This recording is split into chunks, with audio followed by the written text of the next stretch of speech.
Hi, today in front of me Infinix Smart 7 and I'll show you how to connect to Wi-Fi test device.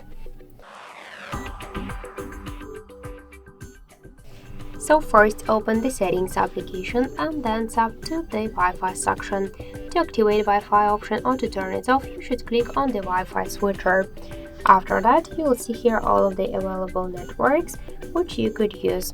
For example, let's select one from the networks. Here we should enter the password. If you want to see the password, you should click here to this icon. After that, just tap to connect, wait a second, and now we could see that our device successfully connected to this network. By the same way, you could use another networks, enter the passwords, connect to them, and after that you could switch between the networks. Also, we get one more way how we could do that. Just open the control panel, find here Wi-Fi icon, and just to activate Wi-Fi or to turn it off, we should click on this icon, and to launch full Wi-Fi settings, hold it for a while, and that's it.